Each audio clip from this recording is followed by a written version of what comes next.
Ini ciri utama orang soleh. Orang soleh itu kalau nyebut Allah itu tidak bisa sendiri. Pasti bawaannya itu memuji. Makanya niteni kitab karangan wali be ora itu gampang.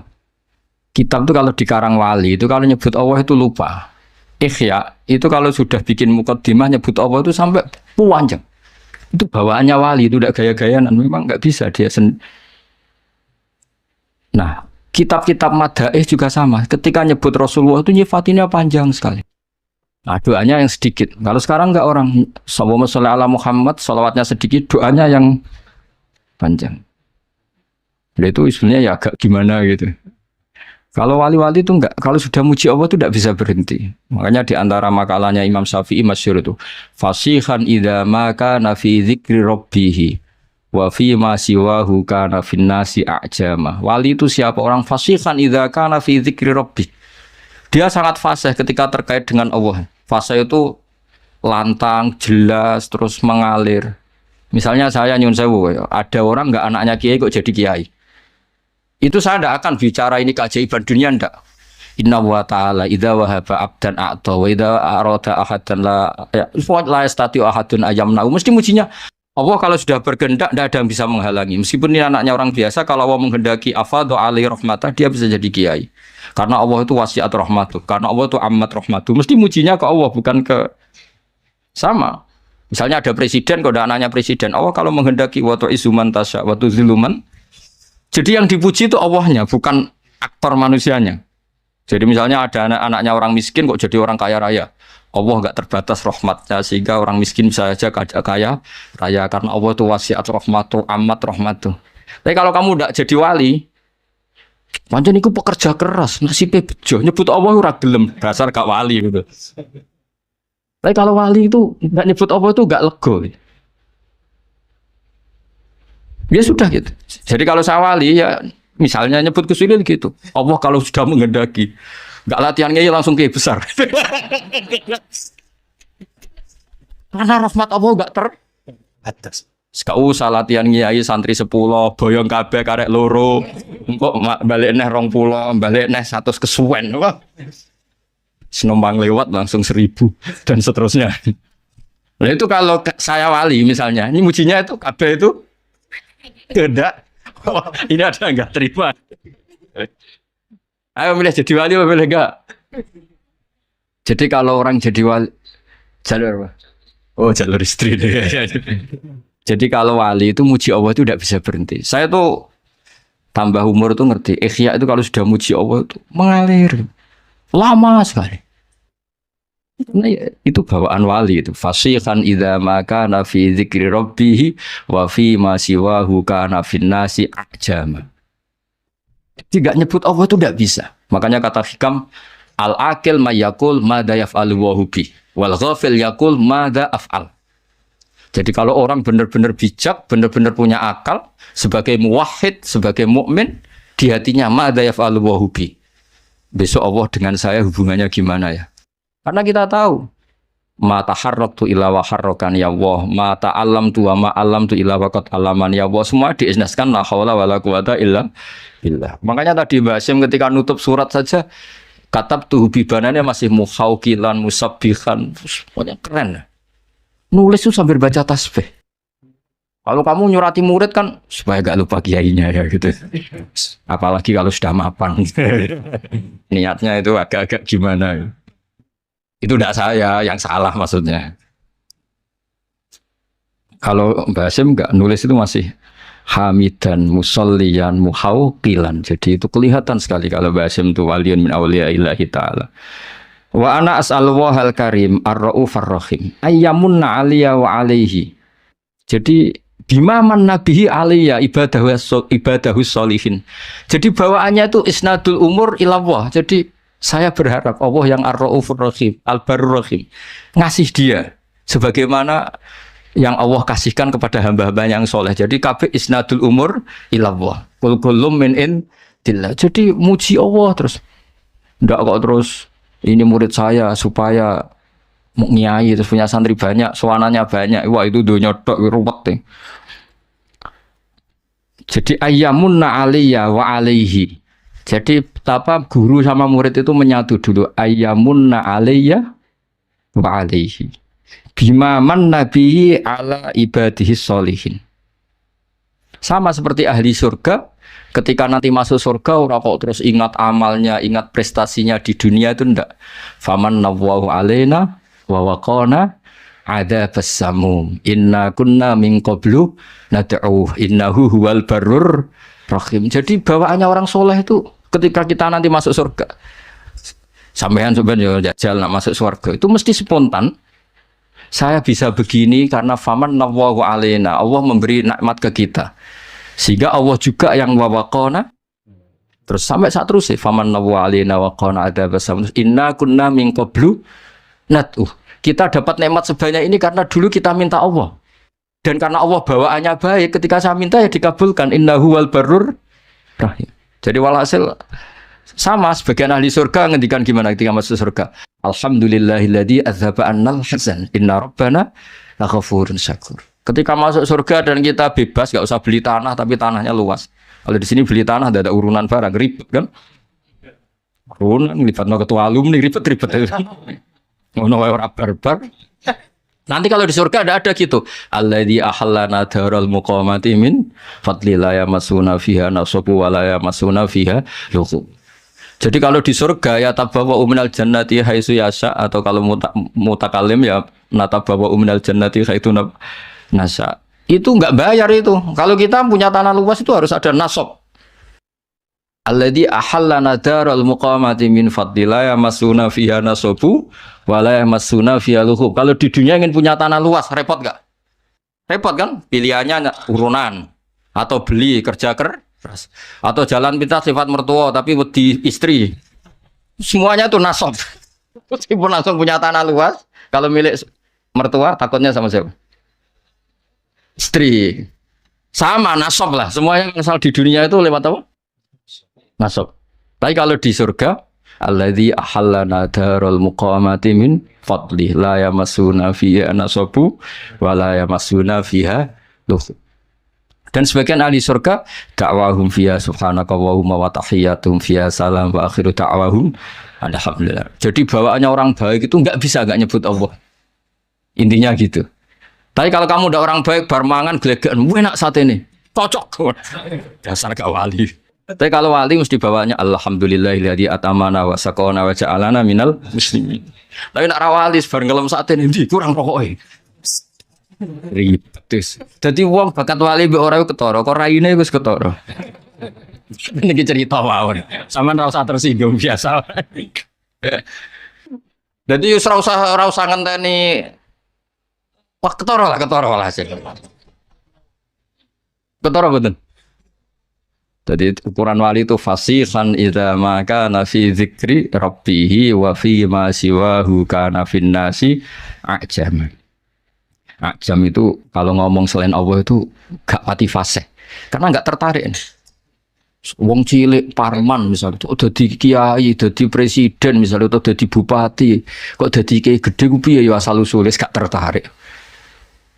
Wali lu tertarik inna wa ta'ala idza wahaba 'abdan a'ta wa lam yakun li ahadin man'uhu wa la hadruhu fa inna wa ta'ala idza arada shay'an qala lahu kun fayakunu yamsaka wa bidurin fala kasifala wa yurid kafi khairin fa wa ala kulli shay'in qadir fala radda. Sifat itu kan diulang-ulang di berbagai ayat. Mujinya Allah.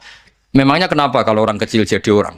Kalau Allah sudah mengendaki, tidak ada yang bisa menghalangi. Rahmatnya Allah tidak terbatas. Orang kaya bisa dapat, orang miskin bisa dapat, anaknya kiai dapat, yang enggak anak kiai juga.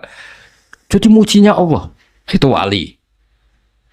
Tapi nak wali malah drengki barang. Nah, wong cilik jadi wong ribet. Ngadepi wong wali ribet. Seorang eling pangeran drengki, aduh sempurna. Iku nak daftar wali tak pelorot yakin. Sora tak lebono, cara pas Pak apa verifikasi terus rata lebokno wali kok hasud. Wa ayyaj'ala ilmana saterusé terus sekolah waca terus khalisan liwajhil karim. Saya sudah muji Allah. Semoga Allah juga yang menjadikan semua ilmu kita khalisan liwajhil, terus wa ayyan fa'abihil anam, dan semoga manfaati ke banyak orang, wa yaj'alahu barokatan wa rahmatan, Jadi semua doa guru-guru kita yang namanya ilmu itu ya bawaannya bawa rahmat. Jangan tambah alim, tambah bawa bencana. Bahwa ilmu ini barokah wa rahmah. Kayak Nabi Isa ngendikan apa? Wa ja'alani mubarakan aina ma kuntu. Jadi bawaannya orang alim kemana-mana itu ya bawa berkah. Jadi nggak bawa masalah. Wa ay yuhsinali walahu ya kal mabda'i al khitam. Jadi bijahi sayyidina maulana Muhammadin alaihi afdhalus sholati wassalam. Jadi bawaannya wali itu semoga sebagaimana awal beliau ngaji ini baik, anak saya ini ngaji baik. Kalau mabda'nya bagus, saya berharap Allah juga bikin khitamnya bagus. Masyhur itu kalau dalam pepatah itu al bidayah lahian nihayah. Terus karena beliau sangat mencintai Rasulullah SAW, ditutup bijahi sayyidina wa maulana Muhammadin alaihi afdhalus sholati wassalam. Jadi ini cerita-cerita betapa hubungan pondok sini sama Mbah Hashim. Karena Mbah Hashim yang ngaji Mbah Soleh Darat dulu. Mbah Soleh Darat pernah ngaji di sini juga, di antaranya ya tentu banyak gurunya, di antaranya pernah ke sini. Di sini juga dulu udah pernah ngaji di Mekah. Supaya walhasil semua itu zuriyatan ba'duha, baik zuriyah gen maupun zuriyah sebab. Tetes para habaib, para hasaniyin maupun husainiyin ini zuriyah nasab. Yang para santri, para umatnya Nabi ini namanya sebab. Makanya Nabi kalau ngendikan diulang 2 kali, kullu nasabin wasababin mungkotiun yaumal qiyamah illa nasabi wasababi. Jadi ada orang yang hubungannya dengan Nabi itu gen, kayak para habaib, para alun Nabi. Ada yang hubungannya itu sabab. Kalau sabab ini butuh prestasi. Kayak Salman Al-Farisi bisa diakui Nabi sebagai keluarga karena prestasinya punya ide khondak. Setelah punya ide itu Nabi ngendikan Salman minna ahlal bait. Jadi ya sudah seperti itu. Jadi kita harus syukur sama Allah karena kita sebagai umat Rasulullah SAW semuanya punya jalur ke Nabi. Makanya Mbah Mun itu sering cerita Nabi itu berkah bagi semua. Yang cucunya karuan ada gennya, kata Habib Bidin, Habib Ja'far itu ada gennya, Habib Muh semuanya ada gennya. Yang enggak cucunya keberkahan sisi Nabi. Misalnya Nyun Sewu ada orang biasa, awam, badawiyah, orang desa. Itu kulluhum yatasyarrafuna bin Nabi. Semuanya merasa terhormat dengan Kanjeng Nabi karena Nabi pernah disusui wong imro'atun badawiyah, yaitu namanya Halimah As-Sa'diyah. Orang Mesir ya bangga semua dengan Nabi karena istrinya Ibrahim yang akhirnya melahirkan Nabi Hajar itu orang apa? Mesir. Nanti orang-orang Palestina, orang Syam juga bangga karena Nabi Ibrahim itu orang sana, orang Syam, orang Palestina. Berarti Nabi juga Aryaniul asli, berbangsa apa? Arya. Makanya kiai-kiai ada namanya Arya itu bukan Arya.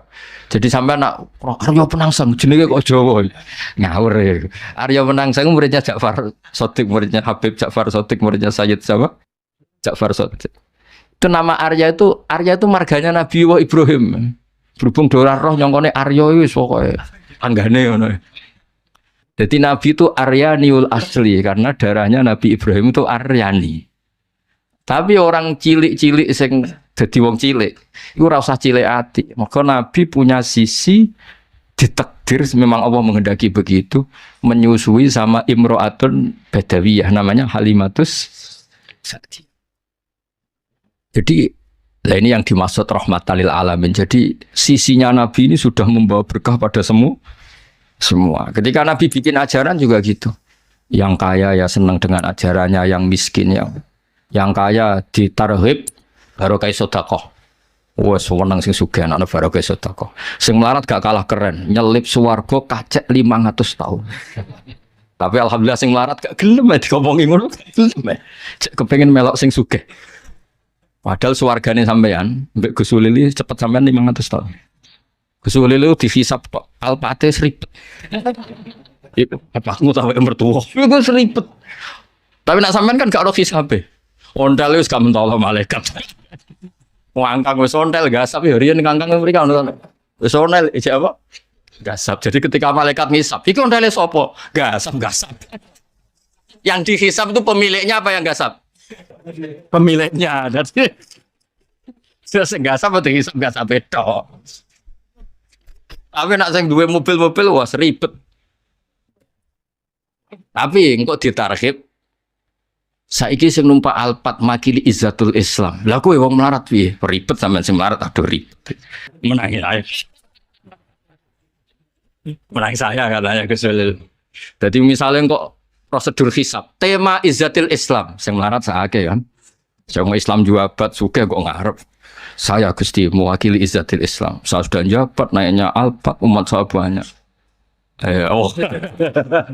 Tapi kalau tema sabar dan ngempet, wong melarat langsung maju. Gusti kula mergawe bolak-balik bangkrut. Bojo ngamukan, tangga ora percaya. Masuk sebenarnya. Tema ora jelas, masuk senengah-tengah. Darani sugih kreditan, darani sugih numpak mobil mewah. Ini tengah-tengah. Jalur khusus ya nanti. Lawala nih. Ya jadi ini cerita betapa orang-orang baik niku ora iso ora ngelem pangeran nggih. Terus mulane dawuh Mak Hikam domir iku ya domir. Wong nak wali tenan iku bawaane muni Allah. Meskipun wis berupa domir. Di misalnya kula ngrasa alim misale, kabeh iku minau, wah, ngrasa mulang ya minallah, ngrasa di santri minallah. Iku disebut fa usribat makna domiris sani. Dadi kabeh ku huwa alladzi huwa yut'imuni wa yaskin wa idza maritu fa huwa yashfin. Terus pakai domir fa alamanahu la ilaha illallah. Makanya ada thariqah jenis satoriyah. Iku nak muni ka Allah tapi hu. Sangka huwa dadi domir saan dadi napa?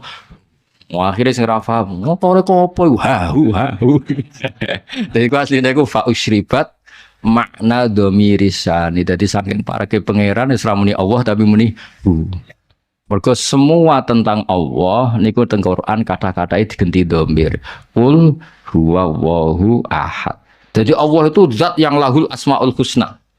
Berhubung Allah itu lahul asmaul husna tidak bisa dijelaskan dengan kata-kata. Pokoknya dia adalah dia, hu adalah hu. Nah, makanya qul huwallahu ahad. Fa'lam annahu la ilaha illallah. Asyhadu juga sama ada domirisan asyhadu Allah ilaha itu anna kan dari annahu kan. An di situ dari kata apa? Annahu karena ditakhfif terus domirisannya dibuang. Tapi kalau maknanya masih sama. Asyhadu nyekseni ingsun an satune kelakuan annahu la ilaha lah berhubung sing penting domirsaan tuh huwa terus disingkat dadi hu. Akhirnya ana mursyid gawe thariqah hu. Akhirnya itu wiridan hu. Lah sing krungu apa iku thariqah sesat hu. Jare sing diarani sesat gak demo pisan kowe luwih sesat. Ya iku basaria wali kok mangkel barang ora usah biasa wae.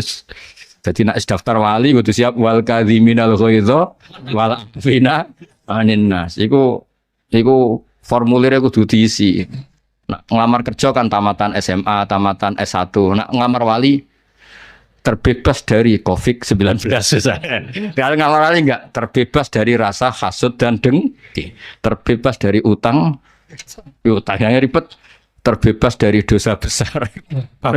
Kecuali ini cuma akeh dosa besar yang berakumulasi menjadi besar, dosa kecil yang berakumulasi menjadi. Nanti kalau daftar wali formulirnya tadi terbebas dari hasud dan dengki wal kadhiminal ghaidha wal afina anin nas. Terus niki kalau cerita sanad-sanadipun Kiai Fauzan termasuk pendiri pondok niki. Jadi wow ya terus pun kalau terusakan satu hadis lagi habis ini mungkin mahalul qiyam. Haddatsani Bishr bin Hakam, haddatsana Abdul Aziz bin Muhammad, haddatsana Yazid wa huwa Ibnul Had an Muhammad bin Ibrahim Abi Salaman Abi Hurairah annahu sami'a Rasulullah sallallahu alaihi wasallam yaqul ma adzina wa li shay'in ma adzina li nabiyyin hasanis sauti yataghanna bil Qur'an. Itu oleh nafsiri yajharu bi. Jadi kesunatannya orang baca Quran itu jahar. Tapi jahar itu tidak harus memekakkan orang lain, penting itu jahar. Bihaitsu yusmi'u nafsa, kalau dalam fikih sekiranya diri kamu sendiri dengar. Karena kalau kamu baca diri kamu tidak dengar, Malaikat yang biji juga ribet kan. Iku mau copo toh. Kan gak jelas sih opo sih diwaca. Jadi harus apa ya jaharubi sehingga huruf-hurufnya itu bisa manfaat ke orang lain. Wala tajhar bi sholatika wala tukhafid biha, itu di semua tafsir diterangkan faya khudha minkal Qur'an. Sebagai riwayat disebut ya khuduna minkal Qur'ana. Ya Muhammad, ketika kamu baca Quran jahar, setidaknya orang lain bisa mengambil Quran dari kamu. Makanya ketika Abdullah bin Mas'ud, akhadtu sab'ina suratan min fi Rasulillah, karena Nabi bacanya jahar, sehingga orang lain bisa mengambil. Jadi misalnya ada orang yang fasih baca Quran jahar, setidaknya fasih itu menjadi standar publik karena yang mereka dengar adalah Quran yang fasih. Tapi kalau yang fasih sendiri maca dermemel, oh Quran itu jimat tuh. Tidak nak maca kan ribet. Imam Muslim itu termasuk meyakini maknanya ya tahunna sementing ya jarubi. Jadi tadi maknanya ya tahunna itu ada yang nafsiri istighna, ada yang nafsiri apa? Tahunni agak-agak aronum. Ya, ngoten monggo. Di sini diceritakan percontohan hidup berdampingan ya dengan agama lain. Sami itu ba'dal ulama yaqul, ada seorang ulama bercerita, Istadofa majusyun Ibrahim al-Khalil, ada orang majusi karena kelaparan. Dulu itu kan padang Sahara, dulu tidak ada warung, tidak ada hotel, tidak ada restoran. Jadi kalau orang kelaparan mau tidak mau itu harus bertamu ke orang lain supaya dikasih makan. Terus faqala, kata Nabi Ibrahim, bisyarti antus lima, dengan syarat Anda harus Islam. Kemudian orang Majusi ini putus asa karena dia tidak mau Islam, terus pulang. Terus Allah Ta'ala memberi wahyu ke Nabi Ibrahim, fa'auhawahu ilaihi mundu khamsina sanatan nut'imuhu ala kufri. Kata Allah, orang itu sudah menjadi Majusi 50 tahun dan selama ini tak kasih makan. Kamu dimintai makan sehari saja kok minta dengan syarat apa? Islam. Akhirnya Nabi Ibrahim mengejar orang Majusi itu dan kemudian dikasih makan.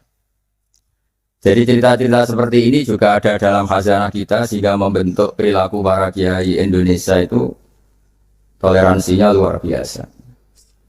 Juga zaman kita kecil sampai sekarang sering banyak kiai cerita dan itu memang nyata betapa Nabi itu juga memaafkan kesalahan seorang daksur ya dalam yang cerita yang terkenal itu. Ketika Nabi sendiri, ada orang bawa pedang terus tanya, ya Muhammad, sekarang siapa yang bisa menghalangi engkau dari saya? Orang ini bawa pedang. Karena Nabi seorang Nabi yang sangat dekat Allah, Nabi matur Allah. Ya. Kemudian orang itu gemetar, pedangnya jatuh, terus dipegang Nabi, sekarang kamu yang bisa menghalangi siapa? Dia bilang, la ahada, tak seorang pun. Singkat cerita, kemudian Nabi memaafkan orang itu. Jadi cerita-cerita itulah yang menjadikan kita bisa hidup berbangsa dan bernegara. Jadi memaafkan itu kata kunci dalam bersosialisasi, baik dengan keluarga, dengan tetangga, dengan semua warga Indonesia. Kedua, saya baca kitab Asy-Syifa. Asy-Syifa ini kitab tentang kelebihan-kelebihan Rasulullah SAW. Di antara pokok dari sifat dasar Nabi itu adalah pemaaf. Suatu saat Nabi ngalamin luka dan luka itu disebabkan oleh musuh-musuhnya. Kemudian ada di antara yang memberi saran ke Nabi, lau da'auta alaihim. Mbok jenengan maksud no mereka karena mereka sudah melukai engkau terus sudah biadab sama engkau. Tapi Nabi menjawab, ini di halaman 73 dalam kitab Hukukul Mustafa karangannya Qodiyat, judulnya itu Asy-Syifa. Ini lam upas la'anan, saya ini tidak ditugaskan Allah untuk menjadi tukang laknat, untuk menjadi orang yang sukanya menghabisi yang lain. Walakinni bu'istu da'iyan warahmatan, tapi saya diutus untuk berdakwah yang baik, warahmatan dan menjadi rahmat. Terus Allahumma hdi qaumi fa innahum la ya'lamun. Ya Allah, beri hidayat kaum saya karena perilakunya demikian itu disebabkan karena ketidaktahuan. Jadi ini pelajaran bagi kita bahwa perilaku sosial yang kurang baik dari tetangga itu jangan-jangan kita tidak cukup memberi mereka edukasi atau pengetahuan atau sosial.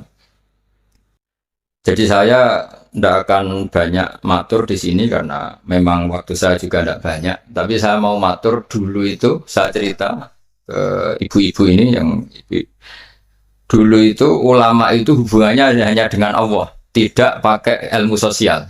Ini penting.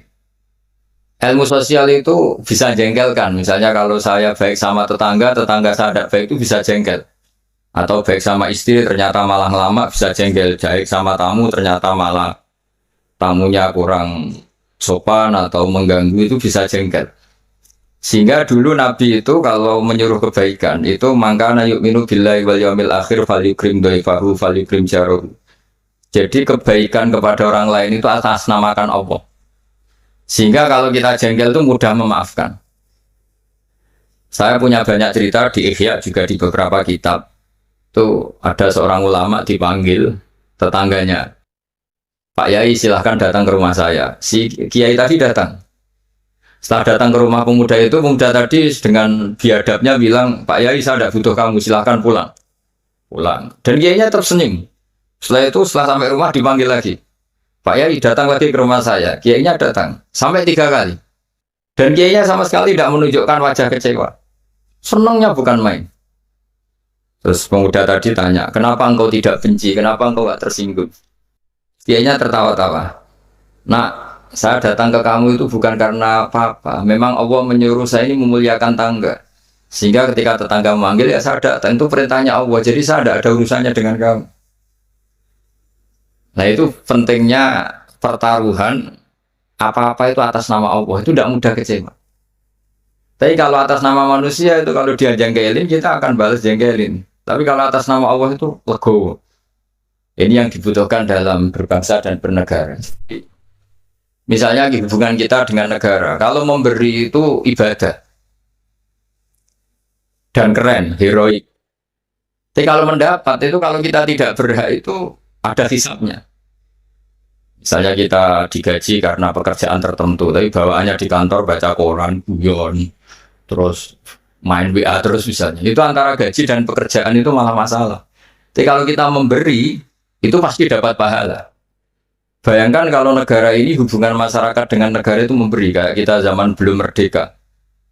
Tentara-tentara itu dibantu orang-orang kampung, dulu itu hanya dengan ketela, dengan makanan-makanan kampung, tapi hubungannya itu memberi. Barokahnya itu bisa merdeka. Tapi kalau hubungannya mendapat itu, orang itu nggak akan puas. Begitu juga kiai dengan masyarakat, masyarakat dengan kiai itu, kalau hubungannya memberi itu, insya Allah akan semuanya baik-baik saja. Tapi kalau hubungannya ingin mendapat ini masalah. Jadi sebetulnya menata bangsa ini juga menata peradaban manapun itu dimulai dari mental memberi. Yunfikun itu memberi. Memaafkan juga sama. Kalau kita nurutin jengkel itu gampang jengkel, tapi mulailah dari mental memberi maaf. Makanya Rasulullah itu ketika ada sahabat marah sama pembantunya, kata Nabi, marahnya Allah itu lebih dasar ketimbang marah kamu pada pembantu. Terus sahabat tadi tanya, lalu supaya Allah tidak marah ke saya gimana? Terus Nabi jawab, Allah atas untuk kamu sendiri jangan mudah marah. Jadi semua kekacauan sosial itu kan karena kita sadar punya hak, kemudian kalau terganggu kita marah. Gara-gara marah melahirkan pemecatan, melahirkan macam-macam, akhirnya melahirkan dendam macam-macam. Jadi dalam bulan Syawal ini kita harus berlatih memaafkan. Ya, jadi minal aidin wal faizin. Saya beri beberapa contoh. Jadi tadi sudah contoh daksur, terus Nabi menjawab, saya tidak diutus Allah untuk sebagai pelaknat, tapi walakin bu'istu da'iyya wa rahmah. Terus ada lagi cerita tentang orang Badui. Orang Badui itu orang primitif yang kurang berperadaban. Itu datang ke Nabi kemudian memaki-maki Nabi, Muhammad, engkau jadi pemimpin harus yang adil. Gak boleh tidak adil. Terus Nabi itu dengan senyum bilang, fama ya'dilu idza lam adil. Lalu yang adil siapa kalau saya sendiri tidak adil? Padahal Nabi ketika dilihat tidak adil itu punya ilmu yang luar biasa. Tak beri gambaran begini. Mungkin orang Indonesia ada siap, tapi harus siap dilatih supaya siap. Apalagi ibu-ibu kayaknya agak siap.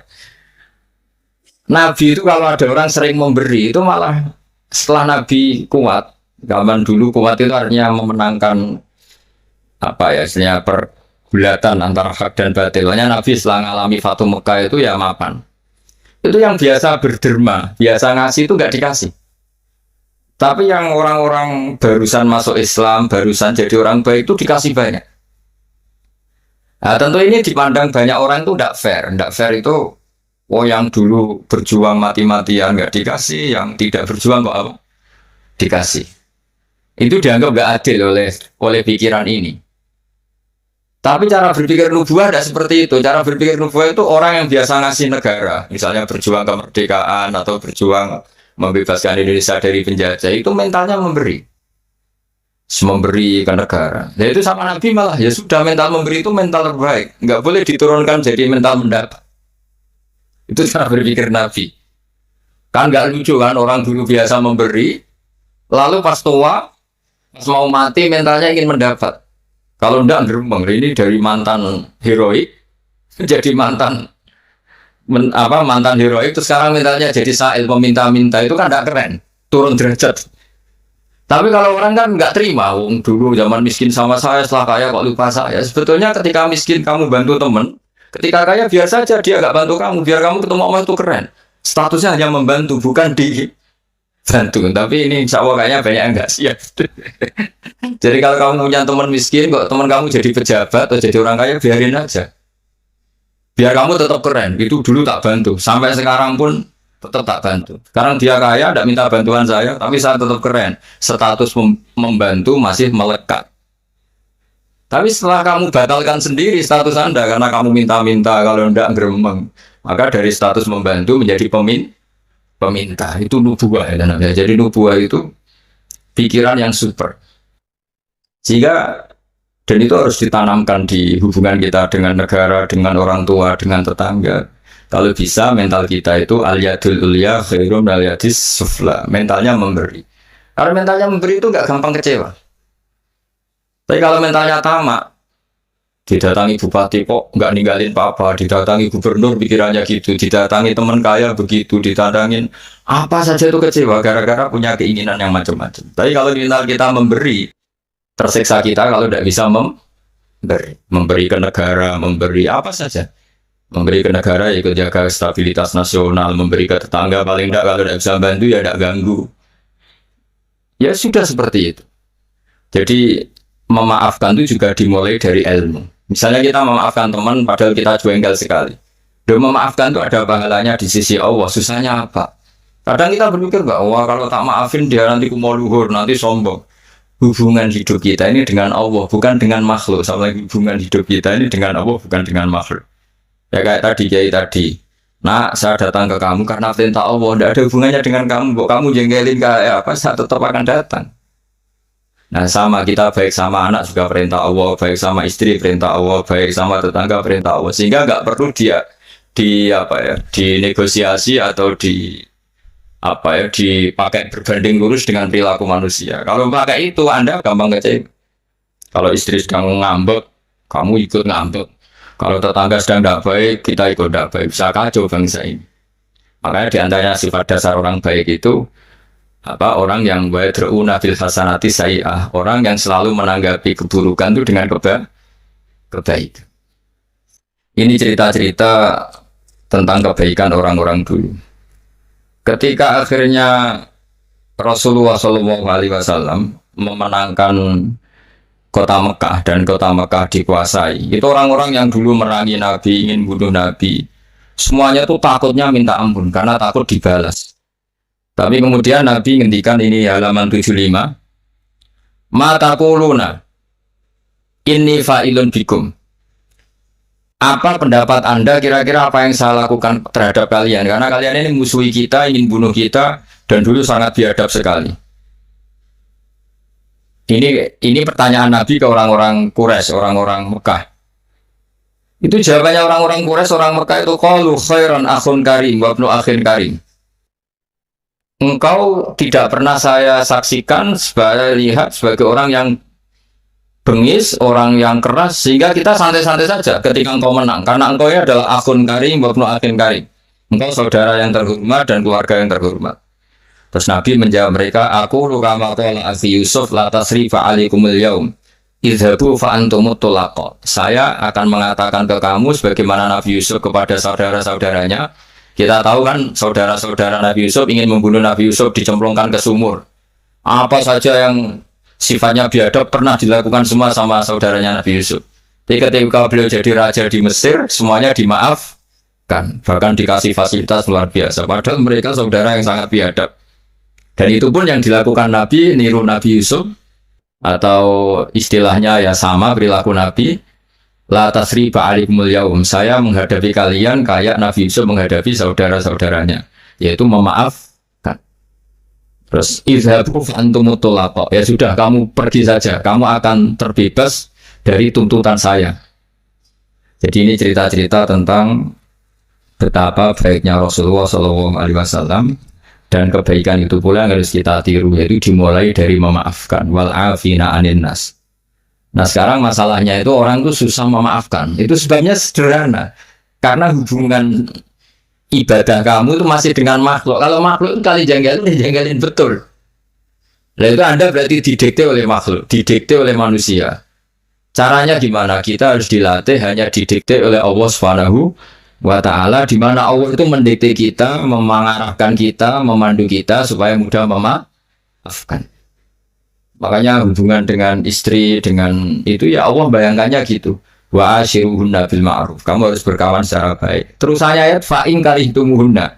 Jika suatu saat kamu benci sama istri kamu karena perilaku tertentu, fa'asa an takrahu syai'a wa yaj'alallahu fi khairan katsira. Jadi bisa saja di watak yang kamu benci itu ada kebaikan yang banyak. Saya berkali-kali menyontohkan, misalnya punya istri sering marah itu bagus. Kalau istri kamu ramah, setiap lelaki disenyumin, yang pusing juga kamu. Jadi kalau marah itu kan nggak ada yang berani goda, itu saja begitu. Alhamdulillah. Meskipun ya kalau marah terus mungkin suaminya jantungnya terus mati, tapi kan ya maksudnya lihat sisi positifnya. Dulu ulama itu begitu. Ada orang berteman sama-sama miskin, terus berteman lagi sama-sama kaya. Setelah sama-sama kaya, yang satu itu jatuh miskin sekali. Terus setelah miskin, teman-temannya nggak main ke rumahnya. Terus dia diprovokasi oleh orang sekelilingnya. Itu teman kamu yang kaya-kaya biadab sekali. Setelah kamu miskin, nggak ada yang jenguk kamu. Padahal yang miskin ini sudah jadi buruh boto atau buruh manol di pasar, buruh amal. Ya.